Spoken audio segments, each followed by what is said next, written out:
We are back. It's been weeks of not coming on live here to host C Suite Speaks. And I miss C Suite Speaks, so my heart is here 100%. Absolutely enjoy the journey of, engaging leaders, learning from them, and not just learning from them alone, but, so it's almost like I've cracked a cheat code in that sense where I get to learn from leaders. And leaders doesn't mean whether they are leaders in terms of they are senior to me or they are my peers, but I seem to have cracked that cheat code to be able to learn from leaders, right? And get them to also teach you alongside and share their stories. So we are live, live, live, live. I think it's been 3 weeks since we last went live on C Suite Speaks. So it's such a joy to be here with you this evening. And today, I want to believe that we are also live on Instagram. If you are on Instagram, let me know. If you're on Instagram, let me know if we are live on Instagram or if I would need to switch. Let's see. It looks like I may need to create a different live video now. Yes, yes, yes. But super excited to be here this evening. We are set for a great time. Like, I've always been very curious about our guest today, about her story, about, just about her in general, right? And I am so grateful that we get to learn from her this evening. Okay, I'm trying to figure out, I need to be live on Instagram and I should be, but let me just make sure before we carry on. Okay, okay, okay, okay. Before we carry on, it's the middle of the month, 14th. How far? How is salary doing? How is salary doing? How is it doing? How is it doing? How far? We have a couple more days to pay day, so let's know in the comments. How is salary? How is it doing? How is it doing? How is it doing? It'll be good to hear from you. Okay, so Instagram has got to work today. Okay. Honestly, Instagram has just got to work today, right?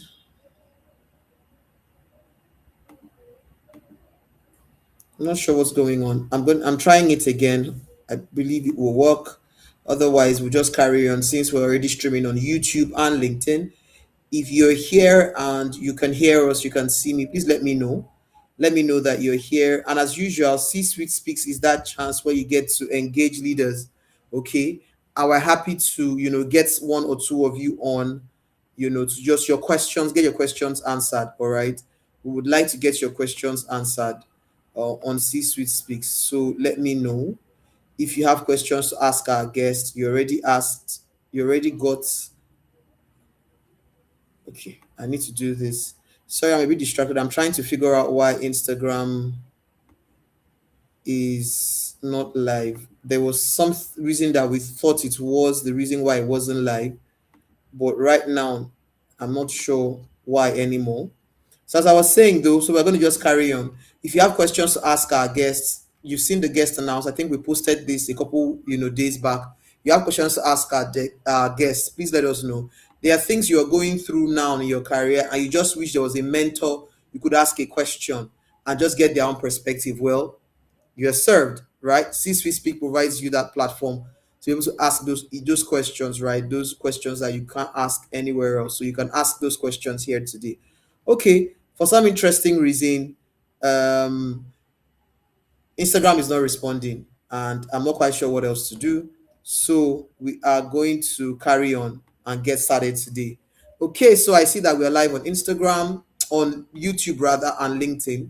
So I'm just going to get our guest in. I'm not sure what's going on with Instagram today, but we'll just carry on and see and hope that works well. So I was saying it's the middle of the month, it's the middle of the year. Hope middle of the month we have left that WhatsApp group of people who are worried, who are like, where did the salary go? We still have like 10, 11 days more to pay this. So I hope we are not in that WhatsApp group. We have been very intentional with how we have used our monies.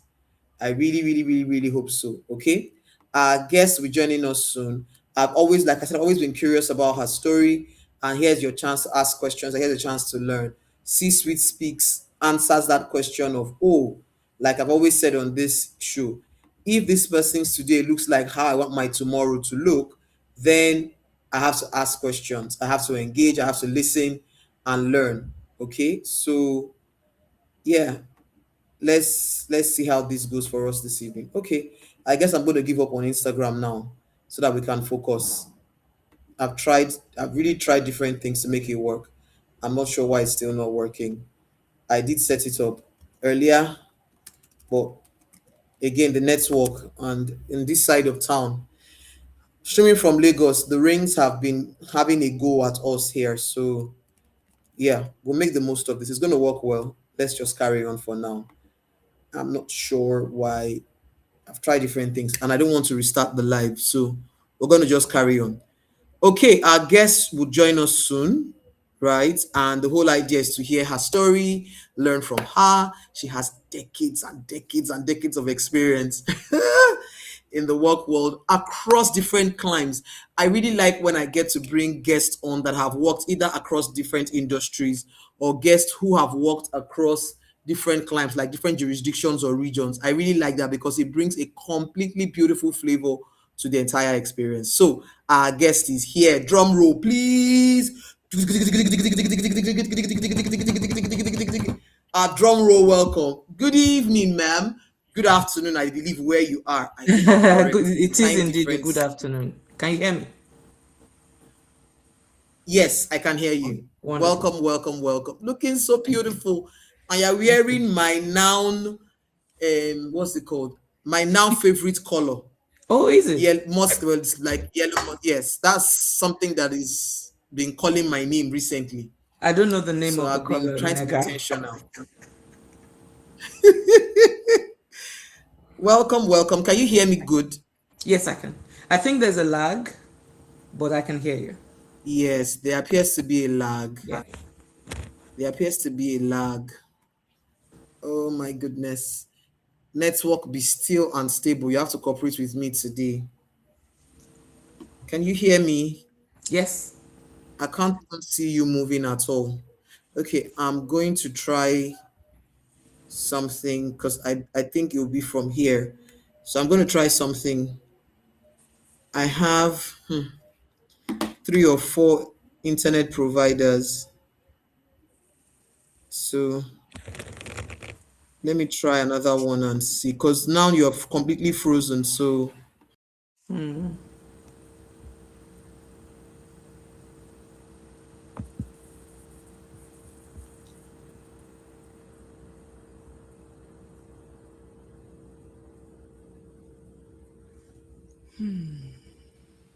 got to work this night. Can you hear me? I can hear you and I can see you. Good.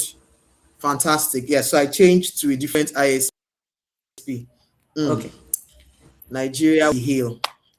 I don't know if you heard what I said that you're looking lovely and you're wearing my in this season favorite color, the color that is calling I heard you. normally wouldn't use some I heard you. I heard you. season. Ah, okay, good. Fantastic. So much. Thank you so much for honoring this invitation to C Suite Speaks. Of The way I course. like to start the show once my guest joins is to like give a background of why I'm doing this, okay, so that they get a sense of what we hope to achieve with the show. Even though I've already spoken to you about it, I think it just sets the tone for the conversation for anyone who is joining or who gets to watch later on. They know why we're here, how we got here, what we want to achieve. So I started teaching people to be happy at work in 2020. I used to come live regularly to just share my thoughts on what it meant to be happy at work, communicate your value, do all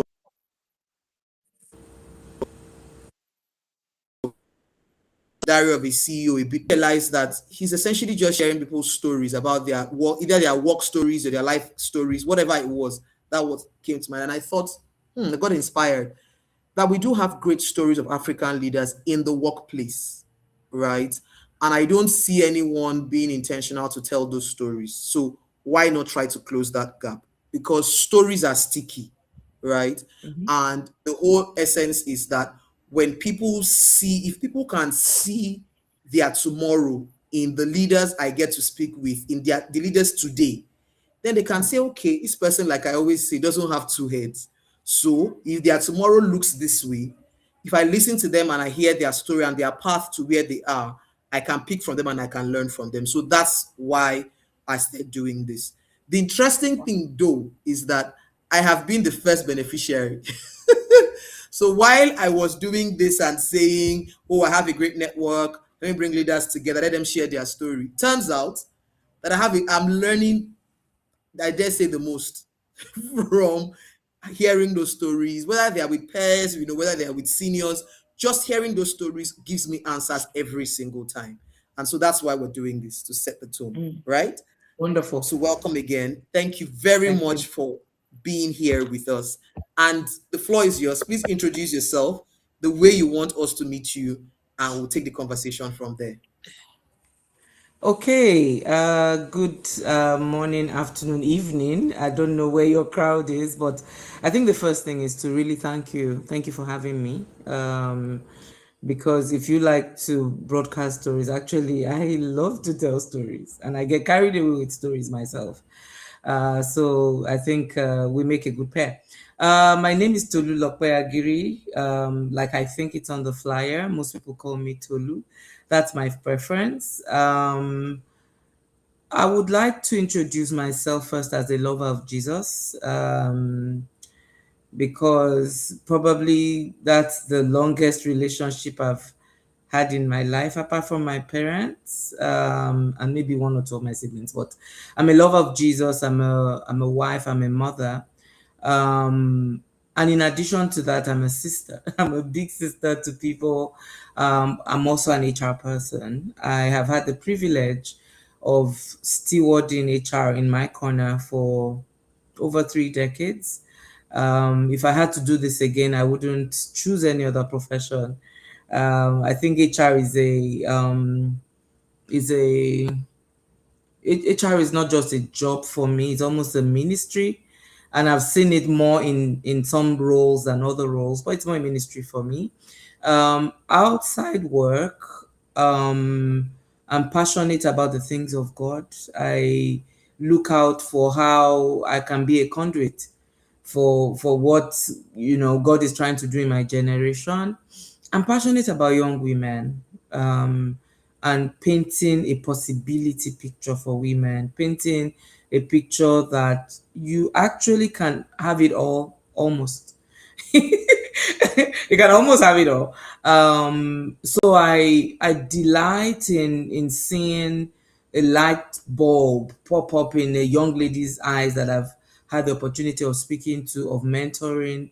I delight in helping people walk through sticky relationships that maybe would not make it anywhere, but they eventually are able to make it work. When I say relationship, marriage type relationship. So that's sort of what I like to do. And I've recently also become an author, not by not by wanting to be an author, if I'm being honest. I'm a little different from even people that I have in my circle, but I've recently become an author, and it really is around how do I make sure that people like me, people who've had backgrounds that didn't look like they were going anywhere, actually end up somewhere in life. How do I ensure that that story does not just live with me, die with me, but how do I ensure that I tell the story? So I do have my book on Amazon, and I like to have fun, and that's who I am.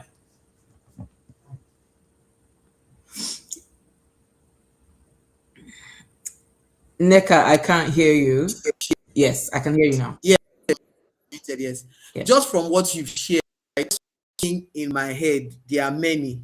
So I'm going to Yeah. try to reel myself in, you know, and try and ask them in a flow. I think the first thing I find introduce themselves, which is why I like people introducing themselves on the show, because it tells me what is most important to them and it begins to communicate value. And I like to start from your introduction. Why did you introduce yourself priority from your faith? Okay. And has that always been the way you've introduced yourself? Okay. So, and I ask this because I know that maybe as we grow in life, we get to unfold different dimensions of ourselves, we get to feel more comfortable in certain shoes. But I want you to just help us, process that. And that's why I like the show. I don't have pre-planned questions. What you share, we just unfold and have fun in the journey. So have you always done that, and why, is that important for you to start from that perspective? Um, I think the latter question first. It's Hmm. important for me because I think the life that I get to live today, without Jesus, that life does not exist. I'm privileged to have met the Lord when I was 14. Didn't really know what I was doing, to be honest. A family friend introduced the concept of salvation to me. I was about to go into university, so I schooled early. Hmm. So 14, I was about to go into university. She shared the gospel with me. Probably the most important decision I've made in my life, Hmm. without really understanding it. I have not necessarily introduced myself like that all my life, but I think as I've become aware of myself, and that's speaking maybe 20 years ago, as I've become aware of, what's happening to me, what my life is evolving to be, I've recalibrated that actually the place to start is where my source is. And that's why I would typically introduce myself that way.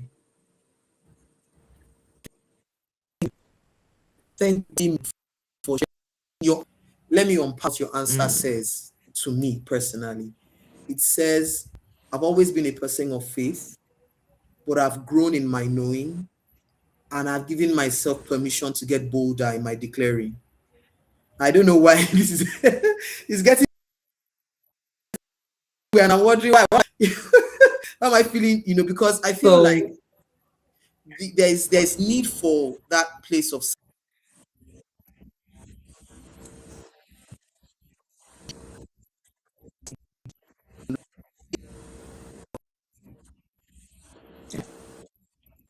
sectional yeah.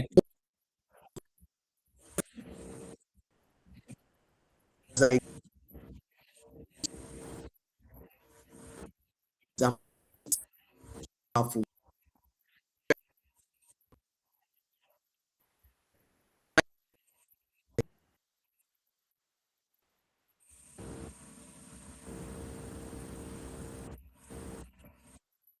The line is not great. So if you're talking to me, I can't make up what you're saying. Interesting. It's better now. For Better some now. reason, it's Okay. stabilized It now. it has to it has to be it Yes. has to stay. Thank you for answering that question. It helps people to say to themselves, I can actually own my growth. I can actually own my evolution. I will not always get it. I may not always figure it out. And I'm willing to say, oh, today I am this, and then tomorrow I am that, and I am growing, right? And I was saying thank you. But I was also saying that it looks like you need to add something to that. So if you wanted to add something, you could go ahead. No, maybe it will come up. Let's just go ahead. Maybe that will come up later. Yeah. Yeah.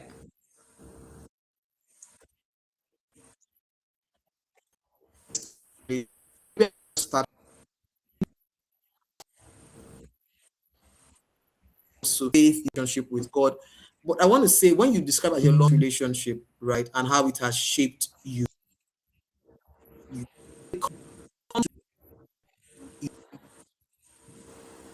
when your Yes. comes back to when Tolu got her first job, what was that like? Tell us about that experience, right? And as you answer that, Okay. please infuse your journey and your relationship with Jesus into your answer. Of course. Yes. Of course. Of course. So I think maybe like maybe unlike other people, I would become a liar if I had to share a very important phase of my life that did not have God big in it. It would just not exist. So my first job, let me backtrack a little bit. I'm from a middle class family, I think. My husband and I were talking about it a few days ago. He says it's middle class, but the way I saw it then was we didn't really have money.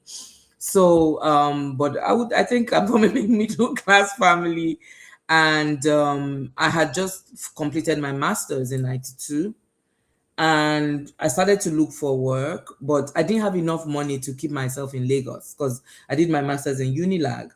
So I had to go back to my hometown, Ilesha, to, to just wait for what will happen. I had applied for some jobs.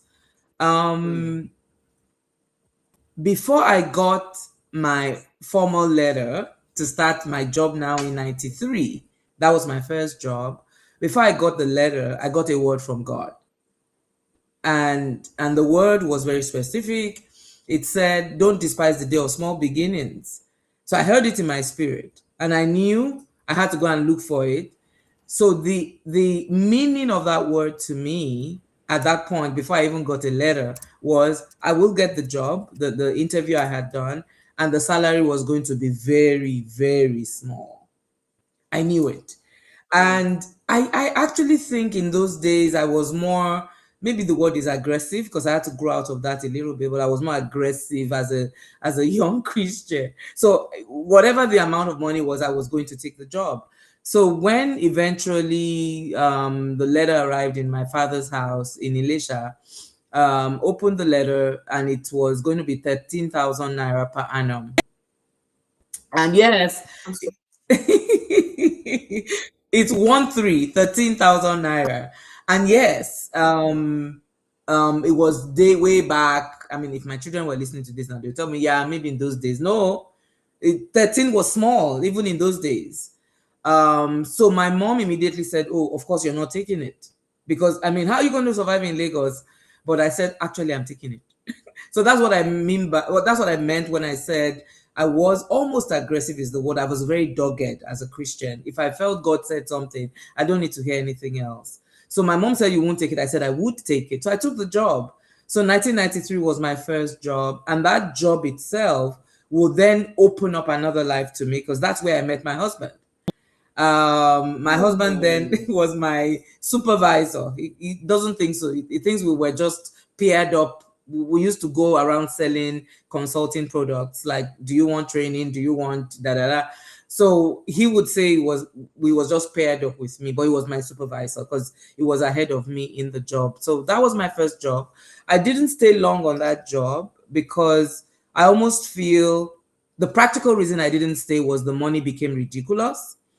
However, I almost feel that the job was done. I think I was meant to meet my husband in that place. The relationship had started, and I got a better job. The new job I got was now offering me times three or times four. I think about times four that salary. So I moved on to another job. So that was my first job. It was a consulting job and all that. Yeah.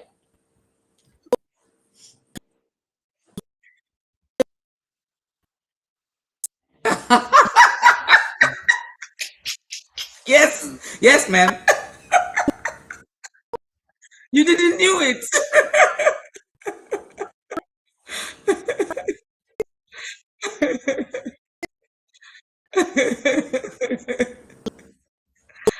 Yeah. Yes, yes, it did. Yes, it did. Yes. Okay. Okay. Okay.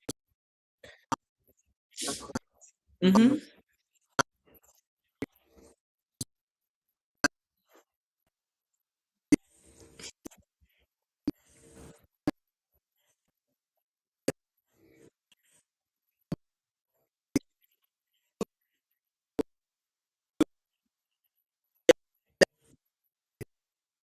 Yeah.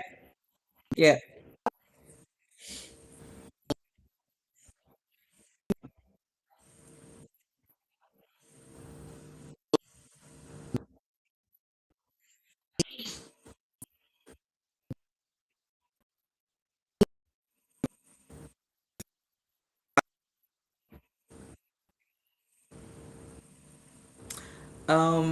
I think there had been a couple of um, smaller issues down the road, and I just had confidence in God. I don't know how else to explain it, right? I was growing in my Christian life. I was getting to understand the prophetic a little bit. I was understanding that God could speak and God could make things possible. A principle that I've carried now all through my career till where I am today. And therefore, I mean, I was the first born again Christian in my house, and I remember almost leading a union among my siblings. We were Catholics. So whenever we were praying, I had said to them, when my mom said, Hail Mary, full of grace, and all that, nobody was to respond. And that happened. Like, guys, you are not doing that. So, so I had already done a few things that and I think people eventually will get to understand you. This is not even about being a Christian. If you draw the line, and at times you have to respect your parents. I honor my parents. I honored her, my mom till she passed. I honored my dad till he passed. However, there has to be a line that people know that can be crossed. Let me tell a quick story. Before I moved to Lagos, I was actually dating a young man in my hometown, and that one was just a relationship of convenience. And that man happened to be a worker. Was one of my mom's staff. And my mom said no to the relationship. And I said, yes. What do you mean? Of course. So if I felt I was doing the right thing, it was just a little difficult. And I think I also had a bit of I mean, we all learn along the way. I think I had a bit of spiritual arrogance because I'm thinking I know God. Well, you don't really. So that, I mean, I had done a few things. I went into a relationship with that young man. My mom had to go to God, and that's how come the relationship broke and all that before I then moved to Lagos. But I mean, I had done a few things like that already, so my mom knew. Yes, yes,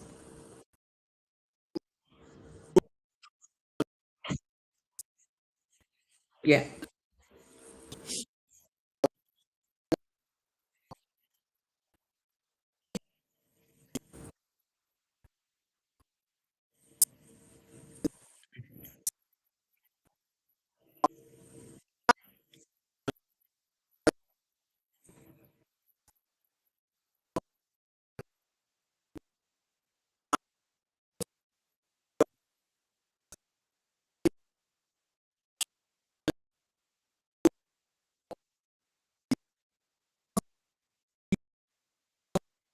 yeah.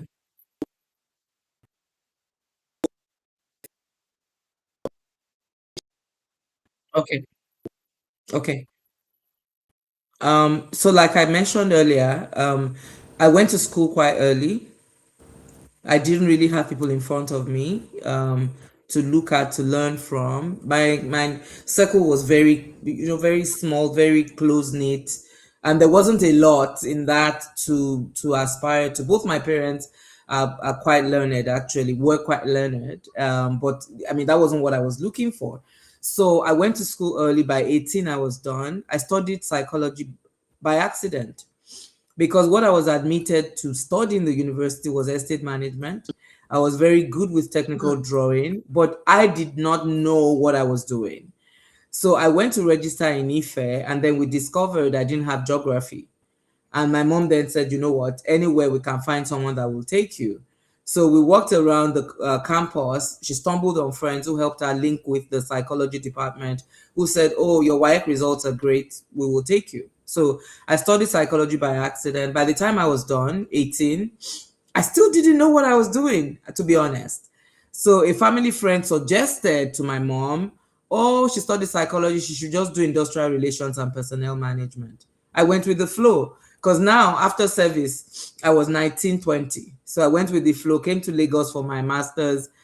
I started being aware maybe by the end of my master's, like, what do I want to do with my life?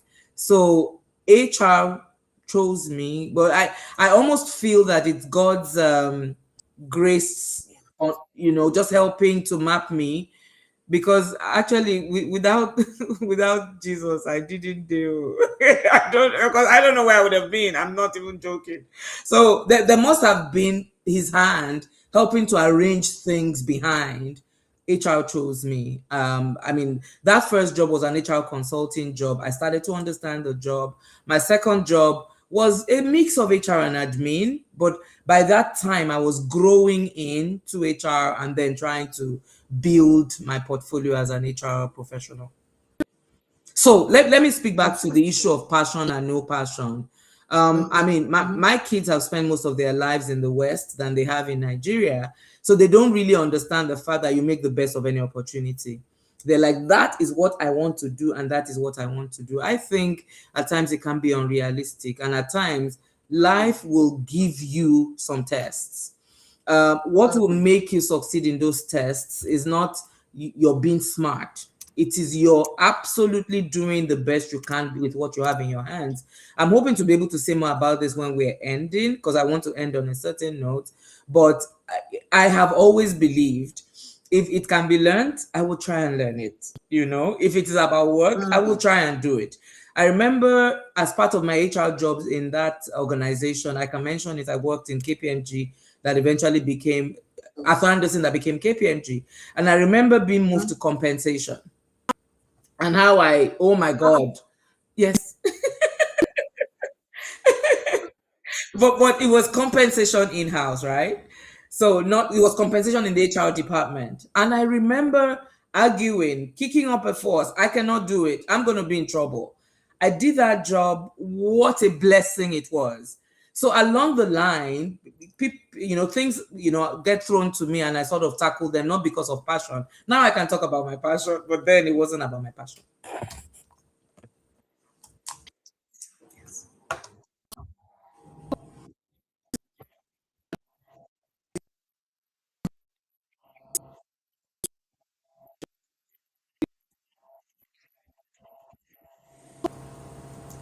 I remember.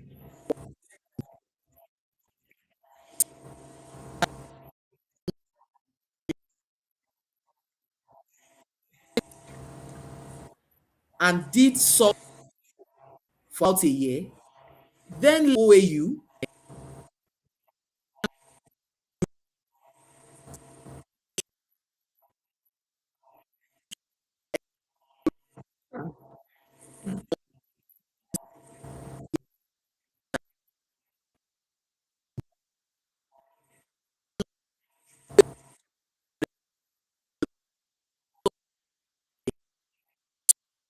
And then convert.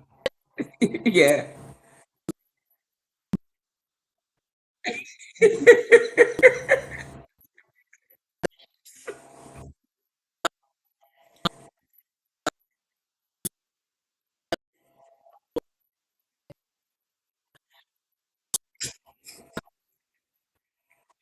You can't cut a human being, no. You can't uproot. Uproot.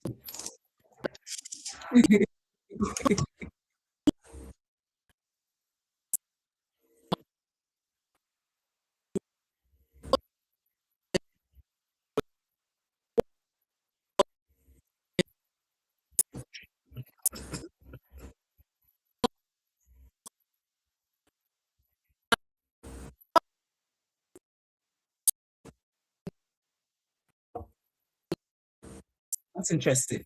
That's interesting. Yeah.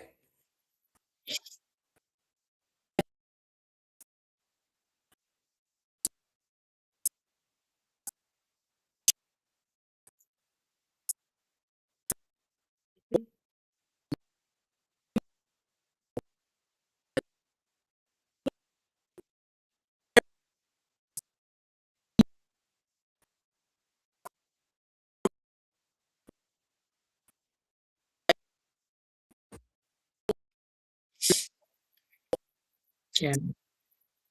Yeah.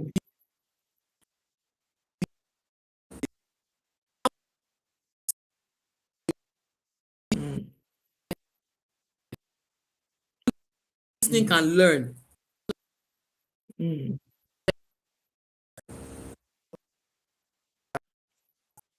Yeah, yeah.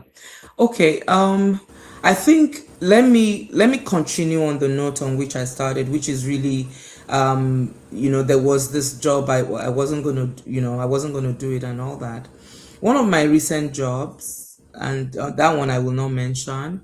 My offer said chief HR officer. By the time I resumed the job, it was including admin. And I said, no, never. I am not doing this. I will not do this. I cannot, And the CEO convinced me, made me see reason on, why. I mean, he actually was able to influence my theory because his point was, I don't want admin under finance because every administrative decision we need to make becomes naira and kobo, and I don't want that. I want the people angle in admin decisions. For good or bad, he made sense to me, and I took the job. And the other jobs I've had thereon have actually had a part of admin that without the experience that I gained in that other job was never, never, never going to happen. So I all of a sudden started to look after facilities and cars and, and fleets and but as I did it, I saw actually this is common sense because all the common sense I would use to craft strategy to do this to do that eventually helped me in doing the admin job and we're able to elevate the job. That was one example. Another example where something has been thrown my way. This one I looked for it myself. So in a recent encounter, in a recent job encounter, I had just resumed at this job, and the big thing they wanted was a people strategy. And the test there was they told me we would like you to lead it. However, we have the budget for you to employ one of the big four to come in to help us. And I reflected on that and I said, actually, very unlike me, I said, actually, I don't want the big four. I will do this myself. So this was not live testing. This was me now going for, and it was a couple for a couple of reasons. One of them was the fact that I was meeting HR people who had never really gone through this kind of process. And I thought this was actually an opportunity to open people's eyes to the fact that together we can actually craft a strategy that makes sense, which we eventually did. But the other part of it was also speaking to my own executive weight and saying, you're going to bring people from outside who probably have their own mindset about how things should be done, when actually we have some tools we can use to make some things happen. And I was able to prove that. Again, I could easily, because that was I was at crossroads and I was given the opportunity to take the easier option. And the easier option was really to get a consultant or actually to rally the troops within the organization to do it. And I chose the tougher option, but that in itself has worked to the favor of the organization and to the people that work for me. I remember completing the exercise, and one of my direct reports said to me, actually, maybe I can be an HR director. My goodness, that was a moment for me because I really wanted the process to be a learning process and to have people grow in the process. And that happened. And so those would be some of the examples that come to me immediately in terms of you may not necessarily have planned the trajectory, but you must be able to take whatever it is that's delivered to you and ask yourself, how can I make the best of this opportunity?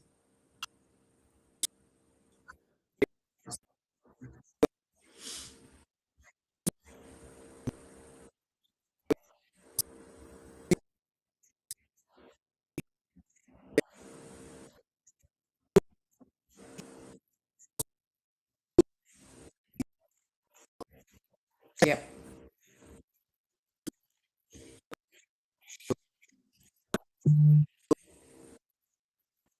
For what you learn is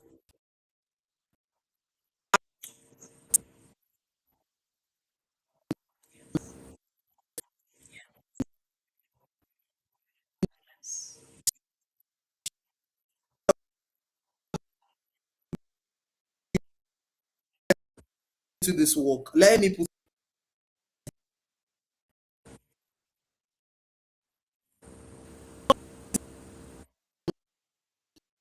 Yeah.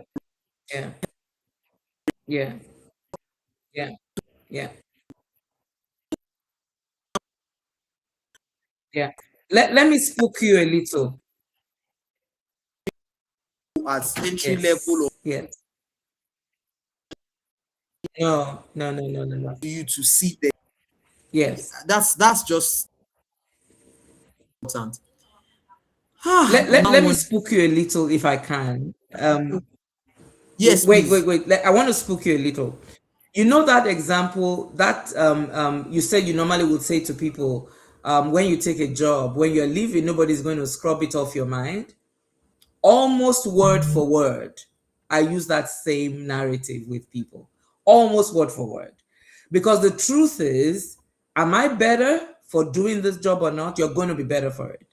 One of the people that used to work for me, again, I'm trying to be anonymous. One of my contemporaries in this organization came to me and said to me about one of the people on my team to say, since you've started doing this particular job, this person has changed.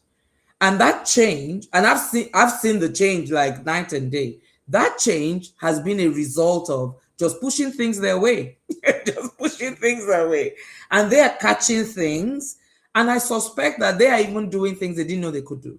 So it's not just me. I have seen it happen in the lives and in the minds of people. I've had someone before who said, "I want to be an expertise person in HR. I never want to be a business partner." This person went on to be an HR director because they didn't want to deal with numbers and analytics of, is HR making you better or not? They just wanted to train. This person went on to become an HR director and they learned the numbers eventually. They're like, okay, it's not a big deal. I can do this. So it is everywhere. The stories are everywhere. If only we would open our eyes. I use the same counsel with my kids today. So I'm a proud mother of two adult children. Both of them are working. And when they bring work matters, no, no, no. I say, the day you're ready to leave, this experience, in fact, it would look like you've cheated them because you're going to take it out. So just do it.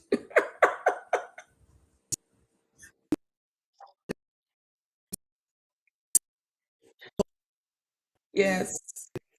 Yes. Yes. Yes. Yeah.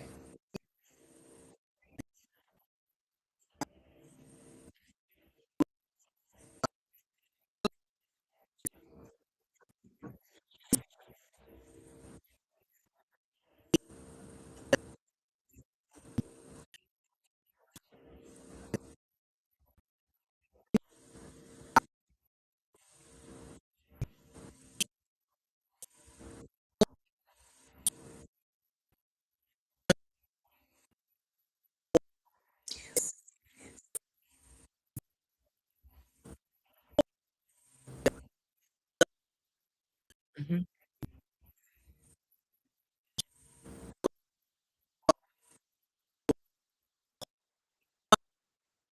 Yeah.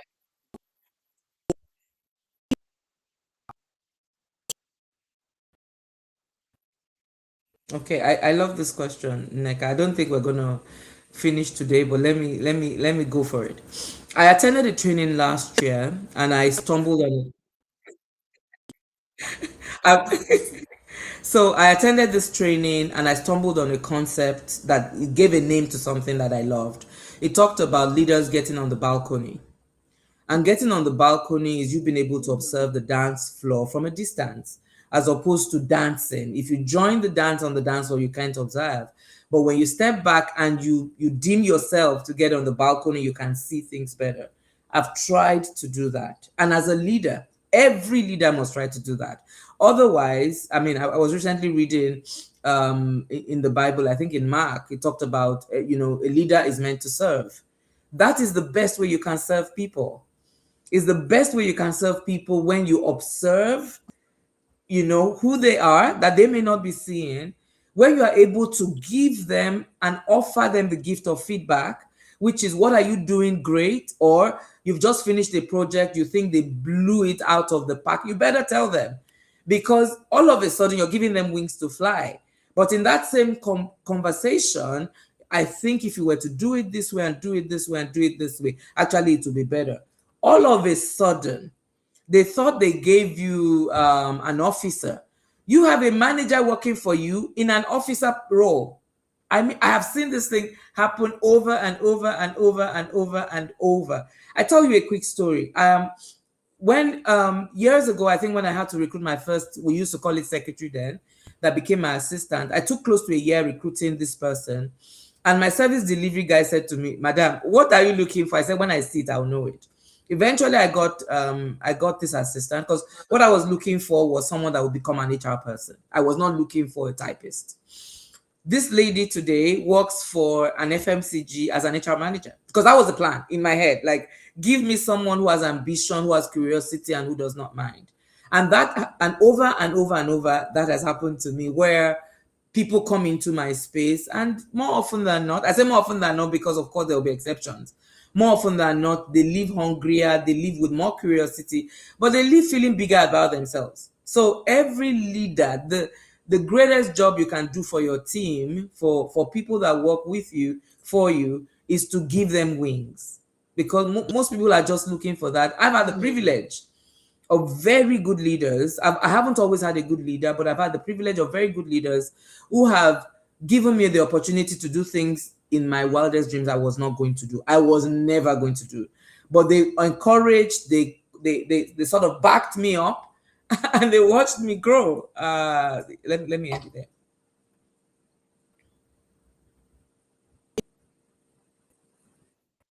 Yes, I can now hear you. Okay. So Can you hear me? Can you yeah, hear me? I can now hear you. Yes, yes, I can hear you now. I was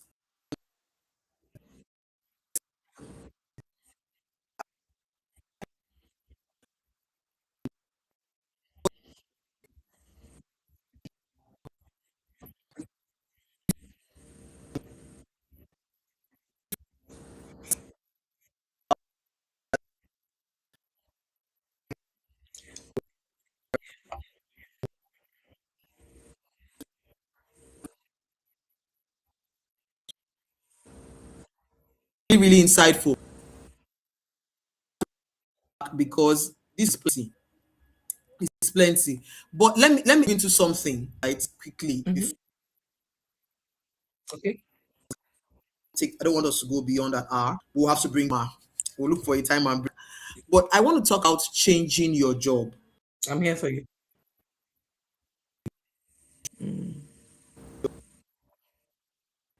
Sure what angle to ask this question. And I also know that Yeah. Yeah.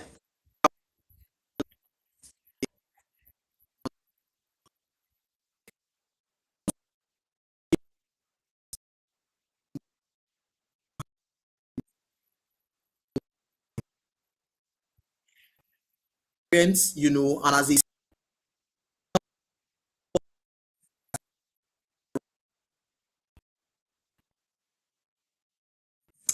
So my journey is very spiritual. So typically when it's time for me to move on, I think once I start to see resistance in the organization, in a certain way, then I must just ask myself, is it time? I've made some wrong moves before. I've left a job when I shouldn't have. But I think God has been merciful to me. Let me share that story because people have also said, you go on all these podcasts, you hear all the positive things of life. No, it's not all positive. So there was a job I had. I was doing really well. I was promised a promotion, and the moment the promotion did not come through, promotion list put up, and my name was not there, I checked out. I started to look. And I started to behave badly. I look back now, that was about, wow. that must have been about 25 years ago. So if you know my career history, you know which job it is, about 25 years ago. I look back now and I'm like, don't do that. Do not do that ever. Don't do that again. I left badly. I left in a hurry. I remember one of the senior leaders of the organization actually calling me to say, "This place you're going is not great. We can change for you. We can make your promotion happen." And I said, "No, I'm going." So I behaved like a real child, dug in my heels. God was merciful though. I found a really good job and I moved on. So the fact that they didn't promote me was not a reason for me to leave, because that's not resistance. That's just you Mm. getting your grit. You dig in and do even a great job at that. So that was not a great decision. I don't think every time you miss a promotion, that's the time to go. What stories are you going to tell? How do you even work when it doesn't look like everything is adding up? So that was not great. However, I have looked to change jobs where I felt maybe what I bring is not what the next level is requiring. I have left a job where I felt I'm not really growing or I'm giving much more than I'm being given. But rarely have I left a job to do nothing. Do you understand? So no matter how desperate the situation looks, I'm not one of those risk takers like that. I would usually have started to look out, prep myself for a change. And even if I don't have the change in my hands already, I'm close to having it in my hands and then I make my move. But I would not jump from a job into another job that I don't understand what the culture is. Because one of the things that short changes people in job change is you don't put the culture on your balance sheet. You just jump. You say you're earning 10 million, they want Mm. to pay you 20 million, you jump, but you don't realize that that 20 million you pay hospital bills for hypertension. It may cost you your marriage because you are never home, your children never see you again. I mean, all those things, where do they sit on your balance sheet? You have to check it out. And one of the good ways to check out where you're going is someone that works there. It's not what your new line manager is going to say to you at the interview. So you must be able, yes, you must be able to look for someone that works there to tell you. And if you think you can balance it, well, the culture is not great, but I'll be okay. I'll just do my job and go home. Well, that's on you.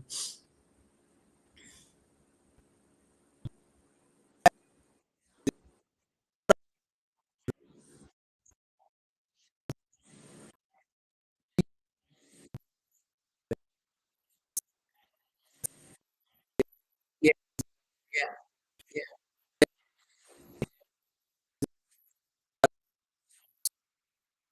yeah, yeah.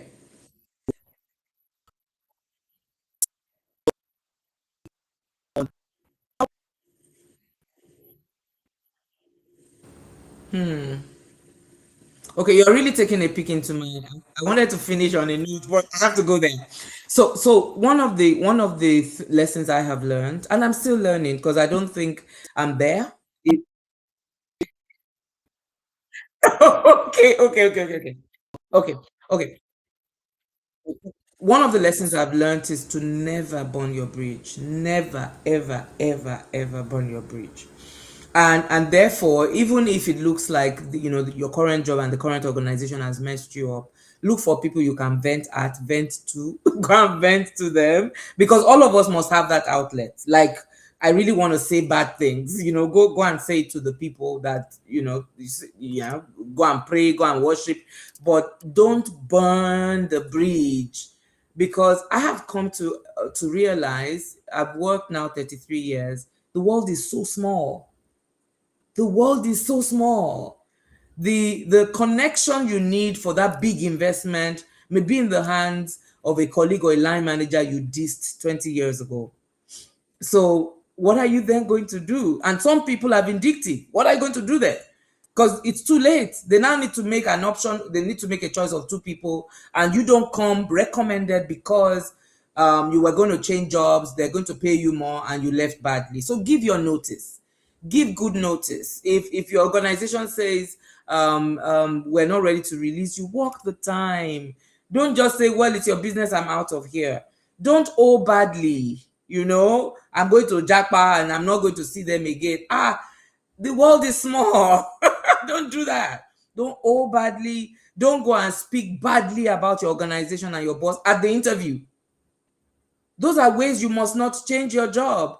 because whoever you're talking to at the interview, even if they take you, they know you're not really to be trusted. And whatever you said about your previous organization, you're going to say about them one day. So those are some of the things you shouldn't do. Take your time.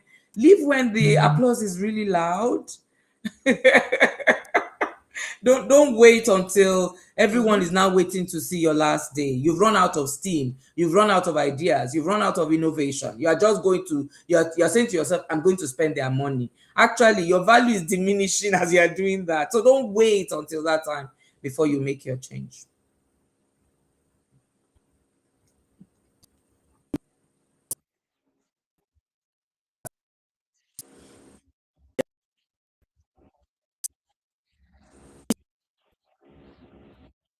Yes, I can hear you. Yes. Yes, I can hear you.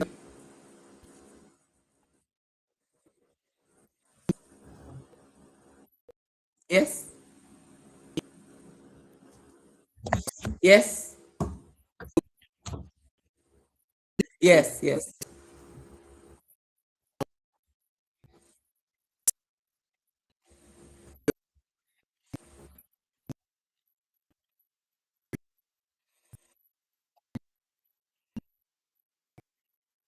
Mm, mm. Yes. Yes. Yes, I can hear you.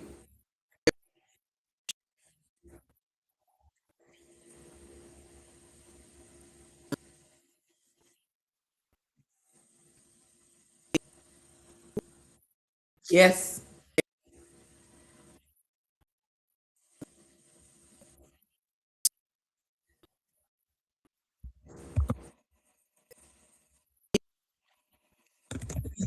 Yes. Yes.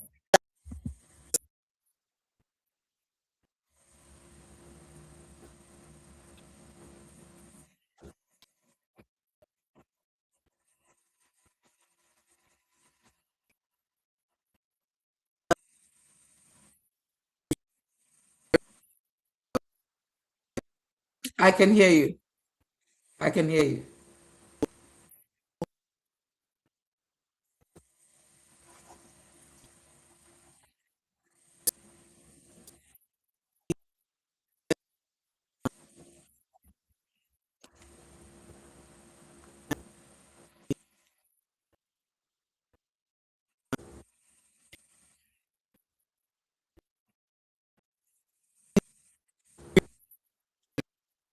Yes, I can hear you.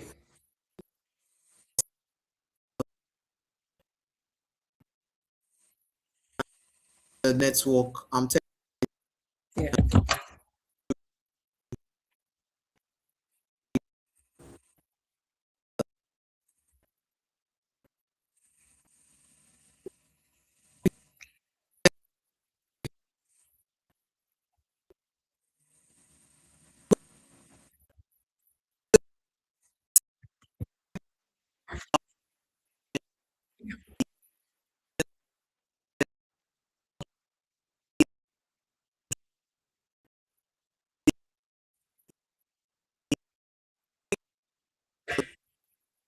Mm,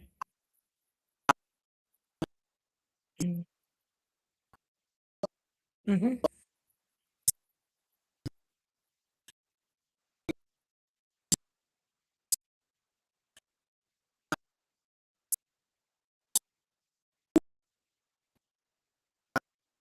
Yeah. Yeah. Yeah. Yeah.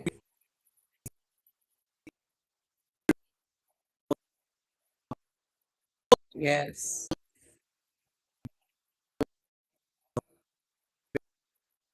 Yeah. Yeah.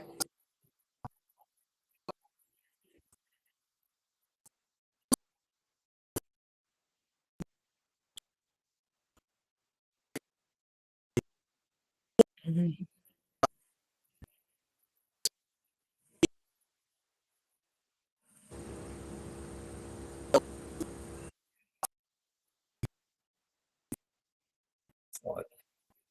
Thank you, Nick. I've really enjoy this. Okay, so the first thing I would say, and I don't know who your followership is, but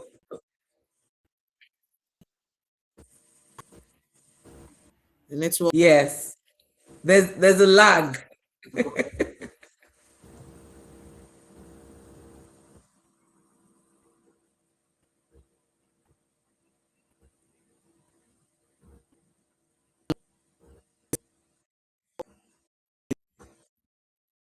Okay, cool. So let okay. Okay. So I was saying I don't know who your followership is, but I think for me it's God all the way. It's my number one thing that I'll tell myself is probably to trust God more.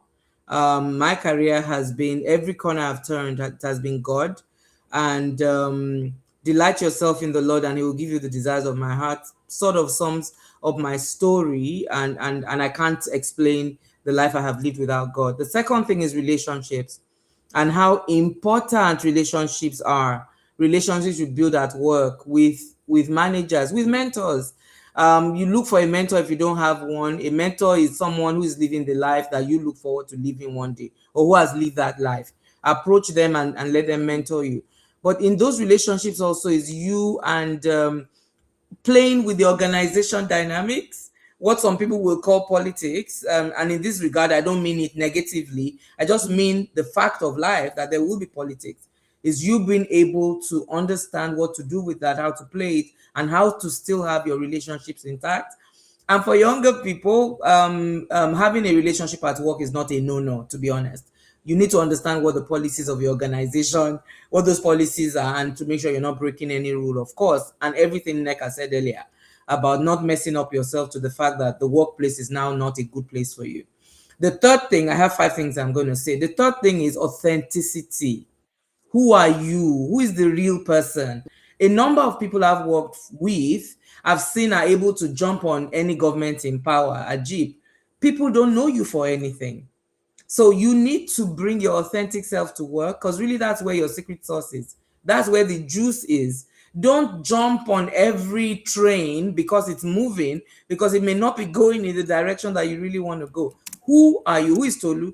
I have come to a realization actually, and it's a pleasure for me by God's grace that most of my leaders, they know even before you ask the question, they know what she's going to do, what she's going to say. It's not always correct though. So the fact that one of the things, down the line for me is I will always say my mind. Of course, over the years, I've had to become a bit more contained and a bit more diplomatic, but you're not going to hear me kiss anyone. Excuse my French word. So that's the A. Then the C is really talking about your character and your competence. Whatever the job it is that you're doing, you need to find what it means to do that job well and learn it. So even if you want an engineering job, but what you have right now is an admin job, go to Uncharge. There is a way to do an admin job and do it almost scientifically. Learn how to do that and do that excellently before the next one comes, which then links to my last, which is really talking about everything matters. Every little job, every little project, every little task. I end on the note of this story. Years ago, I think we had two helpers in the house at that point, and so one of them was going to make dinner for my husband, but I was around, so I said, scoot to the side, let me make amala, right? She looks at me funny.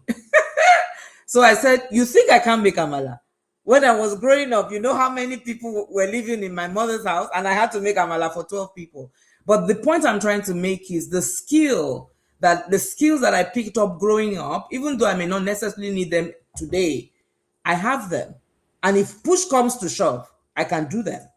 So whatever it is that comes your way, it can be a volunteer job, it can be a job in church, whatever it is, do it to the best of your ability. If you don't have the ability, go and look for it and learn it, because at the end of the day, it all adds up.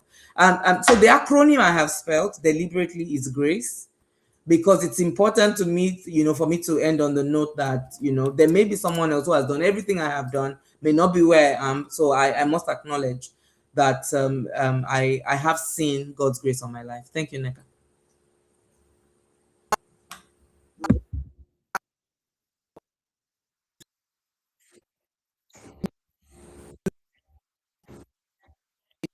Thank you. Thank you.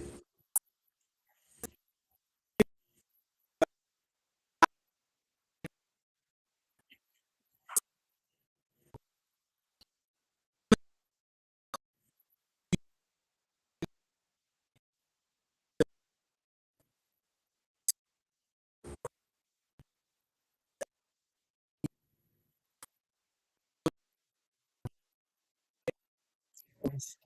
Okay. Yes. Thank you, Nick. I've enjoyed this.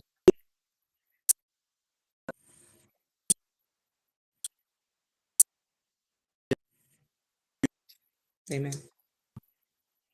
Amen. Amen. Thank you.